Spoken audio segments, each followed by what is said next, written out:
Respeitável público, sejam todos muito bem-vindos à rádio oficial da equipe da Academia BSB, a nossa querida ACIAD FM. Hoje é dia 9 de abril de 2026 e olha, nós estamos prestes a começar uma imersão sonora que é uma verdadeira obra de arte em movimento. Nossa, totalmente. É um prazer absurdo estar aqui e, a energia hoje tá super lá em cima, muito contagiante mesmo. Tá maravilhosa. E para nossa audiência que já acompanha os nossos mergulhos profundos no English Conversations Course, o objetivo final é sempre muito claro, né? Chegar naquele cobiçado nível B1 no referencial europeu, o CEFL. Exato. Que é literalmente aquele momento em que a fluência exige uma flexibilidade gigante do aluno. Você tem que ser quase uma contorcionista com as palavras, sabe? Muito mind-blowing. Uma metáfora perfeita para o nosso universo. E o nosso protagonista de hoje nas notas de aula é o VIP Student Alan. A vida dele daria um filme, cara. Ele é um brasileiro que trabalha na indústria das artes cênicas e vive em turnê pela Europa. Eu acho o perfil dele incrível. A base do Alan é na Bélgica, mas ele tá sempre on the road, sempre viajando. Isso. E no episódio, no nosso mergulho de hoje, a gente preparou um resumo espetacular. A audiência vai presenciar um verdadeiro malabarismo. Com certeza. A gente vai ter desde falsos cognatos, passando pela famosa regra do foguete na gramática que eu amo, até a criação do menu sino-americano. E sem esquecer o desafio super emocional de falar inglês sem um roteiro de apoio, né? Nossa, esse é um struggle real. Vai ser intenso. Então, para começar, imagina que a gente tá num programa matinal de rádio, com aquela energia lá no alto para acordar as cordas vocais. Vamos abrir a sessão de pronunciation. Uhul, adoro. É a hora do aquecimento vocal. Pois é. Analisando as notas da aula passada, a gente vê um embate clássico. O professor registrou verbatim a confusão entre palavras que parecem iguais, mas não são. Tipo o talk, de conversar, e o take, de pegar, e os seus gerúndios, talking e taking. Isso confunde tanto os falantes de português. E, a razão é puramente física, sabe? Não é só a letra. É a abertura da boca, né? Totalmente. Em talk, o seu maxilar desce, o som sai lá do fundo. Já em take, a boca abre para os lados, tipo num sorriso. E a língua sobe. Quando o aluno tenta falar rápido, a memória muscular tenta achar um atalho e vira uma bagunça sonora. O que nos leva a outras palavras da transcrição. O professor puxou private, culture, future e a grande favorita do Alan, a palavra temperature. O que rola na boca quando chega nesse final, chur. O famoso som de chur.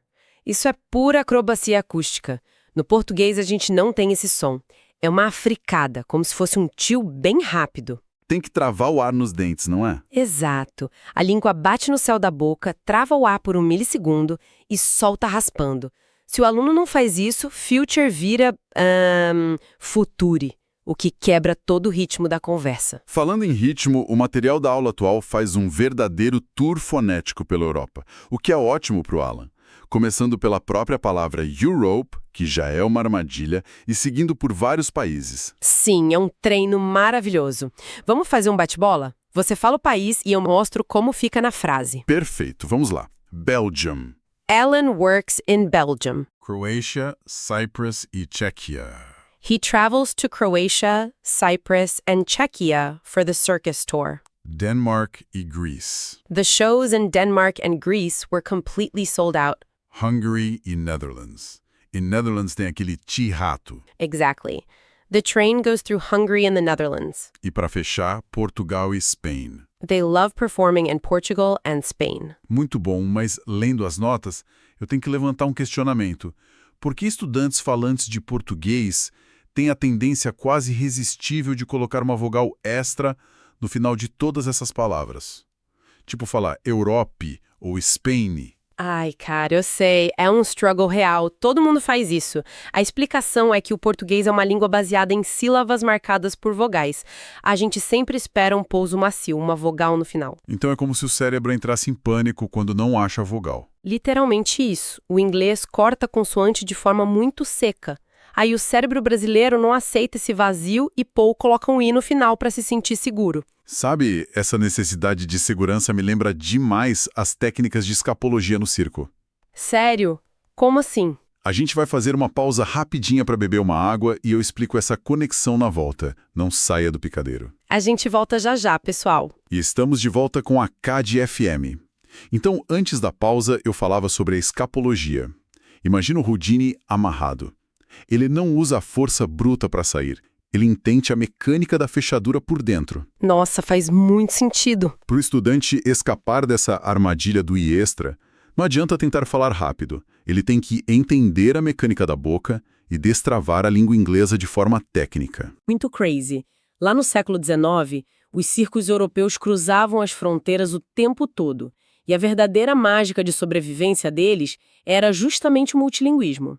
Era dominar a comunicação na marra para poder montar o espetáculo. Bela história de bastidor. Então, recapitulando a nossa primeira parte, entender a fundo a pronúncia e as armadilhas dos sons é o passaporte para o aluno sair do nível básico e ganhar a independência que o CFRL pede. Sem dúvida. E isso impacta diretamente no nosso próximo desafio, que é o listening. Exatamente. A transcrição traz uma análise detalhada da performance do Alan no listening. Ouvindo nativos, o material usado era super real e atualizado, e no palco da vida real não tem ensaio. As palavras se atropelam. E como se atropelam? Quando o aluno tem que decifrar o áudio, ele encontra o que a gente chama de connected speech. E as notas trazem um erro clássico do Alan, de forma verbatim. Em vez de ouvir works as an engineer, ele ouviu e anotou works is a engineer. Além de ter perdido o final da frase com noisy places. Por que isso acontece? Porque os nativos economizam energia, eles colam tudo. O S de works engole o S e já gruda no N. A frase inteira vira um bloco sonoro só. O cérebro do aluno simplesmente não consegue processar tudo ao mesmo tempo, né? Não consegue, ele entra em tela azul. O Alan não entendeu aquele bloco, parou para pensar no som, associou o S com o verbo to be is, e nesse milissegundo que ele demorou pensando, puf, o áudio já passou e ele perdeu noisy places. A dica que a professora deu na aula foi a técnica de shadowing, que é repetir o áudio como uma sombra. Mas, sendo o advogado do diabo aqui, repetir não é só virar um papagaio? Ah, muita gente acha isso, mas não é. O shadowing tira o foco da tradução e foca no ritmo. Isso abaixa a ansiedade. O cérebro para de se desesperar e passa a ouvir a frase em camadas. É neuroplasticidade pura. Sensacional. Abre espaço mental para coisas mais complexas. E complexidade é o que não falta na sessão de gramática. Então, vamos de novo com a nossa energia de programa matinal, porque as cortinas da gramática estão se abrindo. Uhul! Grammar time! Olhando a transcrição GMT, o professor lança uma pergunta verbete maravilhosa. Do you listen to music? E a gente entra naquele eterno debate entre listen e hear. Ah, esse debate é muito bom. É tudo sobre intencionalidade. Como assim na prática? Tipo, hear é biológico. O caminhão passa na rua, o som entra no seu ouvido e o hear, você não controla. Mas listen é ativo. Você escolhe prestar atenção, focar naquilo. É uma ação intencional. Faz sentido. E logo depois, o material base aborda a diferença entre can e do. Citando as notas, o professor fala, Can you fly? Sim, o que entra para falar de habilidade física, mental ou autorização. Você tem asas para voar? Já o do é para regularidade. Uma rotina, tipo, é costume seu voar de avião, certo? Exatamente. Se você confunde os dois, o sentido da pergunta muda de um jeito muito crazy. E ainda na gramática, a gente chega na estrela do show. A famosa regra do foguete para o present simple na terceira pessoa. Ah, a rocket roll. Eu rio muito lembrando dessa dinâmica, porque é visual e funciona demais. Explica para nossa audiência como essa mecânica espacial se aplica na fala do dia a dia. Pensa num foguete subindo. O auxiliar does é o propulsor, a turbina. Para fazer uma pergunta ou uma negativa, esse does se acende e se separa do verbo principal. E a gente vê isso verbatino nas anotações. O Alan escreveu he's not like na hora de falar sobre o parceiro. E o professor corrigiu para he does not like noisy places, que depois eles arrumaram para noisy places. Sim, o does é engatado, recebe o not E como ele já é a terceira pessoa, o verbo principal não precisa carregar o S. A nave fica leve, na forma base. He does not like. E ainda sobre descrições físicas, eu dei muita risada com outro momento cômico na transcrição. O Alan tentava descrever que o Jim, o colega dele, tinha barba. E ele usou o som de passarinho. Nossa, o momento do beard versus bird é icônico. O lado cômico teatral da coisa. O professor até brinca, tipo, ele tem um passarinho no rosto. Cara, é que o beard, de barba, pede uma boca esticada, um sorriso, beard. Se você arredonda o lábio e joga o som pra garganta, vira bird. A pronúncia literalmente redesenha o rosto da pessoa. E essa capacidade de alterar, adaptar o formato para se adequar à situação, é o que leva a gente para a nossa sessão de leitura. É o mergulho cultural de hoje. E olha, eu amei o título dessa parte, muito focado em SEO e super divertido. É Wok and Roll, o verdadeiro sabor do Chinese American Food e o melting pot cultural. Um título excelente. E o texto usa jargões perfeitos. Melting pot, que é o caldeirão cultural, fala também sobre One Way Street, uma rua de mão única, e o blend, que é a mistura de culturas. E a história por trás disso é muito rica. Os imigrantes da China chegando lá na Califórnia... Nos anos 1800. Vieram na corrida do ouro e para trabalhar nas ferrovias. Mas eles sofreram racismo brutal e ficaram sem opções de emprego. Para sobreviverem, eles abriram lavanderias e pequenos restaurantes. Só que aí deu de cara com o problema. O paladar dos americanos não batia com a culinária autêntica chinesa. Era uma one-way street para o fracasso comercial. E o que os cozinheiros fizeram? Uma adaptação genial. Eles mudaram tudo. Colocaram ingredientes tipo brócolis, muita cenoura e entupiram os pratos de carne. Jogaram um molho agridoce gigante por cima. Ou seja, pratos como General Tso Chicken nasceram dessa mistura comercial. Mas aqui eu te faço uma provocação bem analítica. Até que ponto adaptar a sua cultura ou a sua língua para sobreviver comercialmente não acaba diluindo a sua arte original? Olha, é uma pergunta profunda, mas eu vejo que a linguagem faz a mesma coisa. O inglês global de hoje não é puramente americano ou britânico.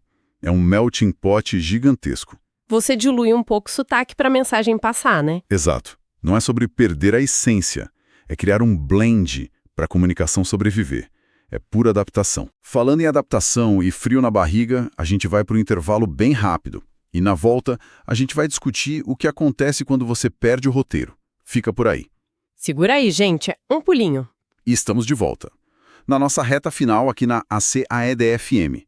E antes do intervalo a gente falava sobre improviso, o que me leva direto para o desafio da emoção, a etapa de speaking do Alan. Foi o momento de jogar a toalha de segurança long. Ele teve que criar áudios totalmente espontâneos no WhatsApp. E não era falar sobre o próprio dia, né? As anotações mostram que ele teve que criar perguntas e apresentações sobre personagens fictícios, a Yuki Tanaka e a Fátima El Amrani. Tudo ali, na hora, on the fly. Ele recebia afirmações e precisava gravar perguntas investigativas tipo Where does he work? Ou What is he wearing? O professor faz um apontamento muito bonito nas notas. Ele fala que a fluência no nível B1 não é só decorar vocabulário, é dominar o componente emocional de gravar a própria voz sem um papel na mão. Nossa, é muito verdadeiro. A emoção bloqueia a mente, a pessoa esquece a regra do foguete na hora. É um pulo no escuro. O que me traz mais uma curiosidade de circo. Para mim, gravar um áudio de WhatsApp em inglês pela primeira vez é exatamente como a acrobacia da roda da morte. A Wheel of Death. Ai, me dá agonia só de pensar naquelas rodas girando no ar. Sim, aqueles cilindros gigantes, mas o segredo lá em cima não é a força. É que você não pode parar. Se você pisa na roda e tenta pensar muito, analisar o eixo de gravidade, você perde o ritmo e despenca. É adrenalina pura. É como apertar o botão do microfone do WhatsApp. Tem um ditado no teatro que diz que a improvisação é apenas um roteiro que você escreve enquanto atua. Você tem que confiar no ensaio anterior, na memória muscular e continuar rodando. E o Alan teve essa audácia. É maravilhoso. Então, fazendo uma pequena recapitulação, a gente vê que a gramática, a audição atenta, tudo isso converge para te dar coragem na hora do improviso. É um ciclo. e é um ciclo que exige dedicação constante. O que nos leva ao grande clímax das nossas notas de aula. É a hora de falar sobre a gamification and homework. Uhul! É a hora dos prêmios! Gente, os tambores imaginários, por favor. O sistema acabou de sortear de forma randômica as Stars Won Today. O suspense está no ar. E o Alan faturou, tandã, 42 estrelinhas. Uhul! Parabéns pro Alan. 42 estrelas, impressionante. E para quem está nos ouvindo e não é familiarizado, essas estrelas importam muito na Academia BSB, certo? Importam demais esse engajamento absurdo que ele teve com a regra do foguete com o medo do WhatsApp, ajuda ele a subir no Rank Ladder na nossa plataforma. É o ranking que gera recompensas físicas, né? Sim, ele começa a concorrer a giveaways mensais, ganha brindes e pode até usar essas stars para pagar por outros cursos da escola. É uma motivação muito crazy e real. Mas claro, todo espetáculo grandioso exige horas de ensaio nos bastidores. Eu sempre pego no pé sobre isso de forma bem humorada, mas o dever de casa não é opcional na nossa metodologia. Nem um pouco. E olhando aqui para o final do documento, nas referências bibliográficas e no Upcoming Linguistic Scope, a gente vê que as coisas vão esquentar. O que vem por aí? Muito estudo sobre o verbo to be no Simple Past. O aluno precisa urgentemente revisar aquele material em PDF e fazer os exercícios no portal. Exato. Se não revisar a teoria, a roda da morte trava na próxima aula. Então a consolidação em casa é inegociável. Totalmente negociável, tem que fazer o homework. Com certeza.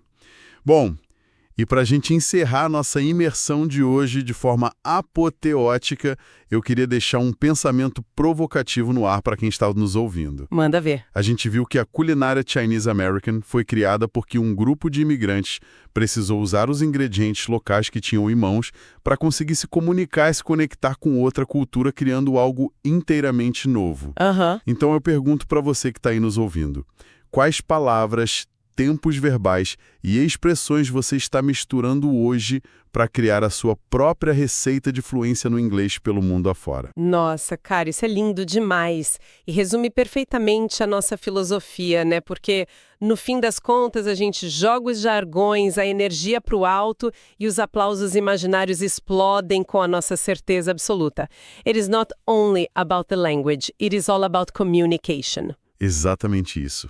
Um super obrigado a todos pela audiência, continuem misturando as receitas de vocês e até o nosso próximo mergulho sonoro aqui na ACAD FM. Bye bye, pessoal, continuem brilhando!